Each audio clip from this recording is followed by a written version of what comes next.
মাসে আপনি কোরআন পড়তেন, এখনো কোরআন পড়বেন। কোরআন হচ্ছে আমার আপনার জন্য হেদায়েতের বাণী। কোরআন এমন একটা কিতাব, এর মধ্যে কোনো সন্দেহ নেই। আল্লাহ বলছে যালিকাল কিতাবু লা রাইবা ফিহ, এটা এমন একটা গ্রন্থের মধ্যে কোনো সন্দেহ নেই। ওয়া নাযালনা আলাইকাল কুরআনা তিবয়ানান লিকুল্লি শাই,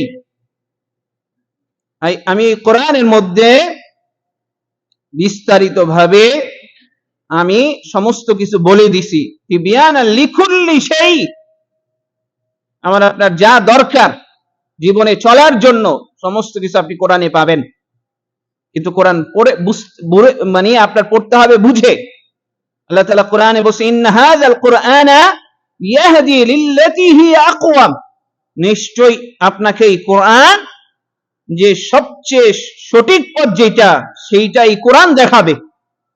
আমরা প্রত্যেকদিন বলি ইহদিনাস সিরাতাল মুস্তাকিম, আমাদেরকে সরল সঠিক পথ দেখান। আর সরল সঠিক পথ কোনটা? আল্লাহ তাআলা বলতেছেন ওয়া নি'বুদুনি হাযা সিরাতুল মুস্তাকিম, যে আমার দাসত্ব একনিষ্ঠভাবে আমার গোলামি করে, এটাই হচ্ছে সিরাতে মুস্তাকিম। আর সিরাতে মুস্তাকিম হচ্ছে ইসলাম। আর ইসলামকে আপনি জানতে চাইলে কোরআন পড়তে হবে। কোরআন, এই কোরআন আপনাকে শাফায়াত করে জান্নাতে নিয়ে যাবে। এর জন্য এই কোরআনকে ভালোবাসতে শিখেন। কোরআনকে ভালোবাসবেন কিভাবে? আপনি কোরআনকে বুকে নিয়ে শুধু চুমা দিলেই হবে? কোরআন কপালে মাথার উপরে রাখলেই হবে? এটাকে ভালোবাসা বলে না, তাই না? ভালোবাসা হচ্ছে কোরআন শিখবেন, কোরআন বুঝবেন, তাই না? কোরআন অনুযায়ী নিজের জীবন গড়বেন, নিজের পরিবারকে কোরআন অনুযায়ী চালাবেন। এটাই হচ্ছে কোরআনের ভালোবাসা। এর জন্য আল্লাহ তাআলা কি বলছেন যে আফালা ইয়াতাদাব্বারুনাল কুরআন, তোমরা কি কোরআন নিয়ে গবেষণা করবে না? কোরআন কি বুঝার চেষ্টা করবে না? আম আলা কুলুবিন আকফালুহা, না তোমাদের অন্তর নষ্ট হয়ে গেছে, তোমাদের অন্তর তালাবদ্ধ, পাপ করতে করতে তোমাদের অন্তর নষ্ট হয়ে গেছে।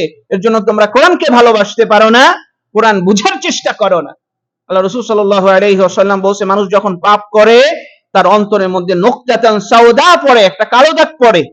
আপনি যদি হারাম খান আপনার অন্তরের মধ্যে কালো দাগ পড়বে, আর যদি হারাম ছেড়ে দেন সাথে সাথে আপনার কালো দাগটা উঠে যাবে। আপনি যদি নামাজে আসছেন আপনার কালো দাগ উঠে যাবে। আপনি পাপ করছেন, সুবহানাল্লাহ আস্তাগফিরুল্লাহ পড়ছেন, কালো দাগটা উঠে যাবে।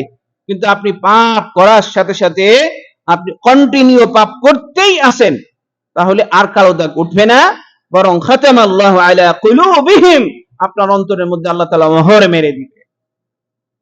এর জন্য ভাইরা কোরআন পড়বেন, 5 ওয়াক্ত নামাজ পড়বেন এবং হালাল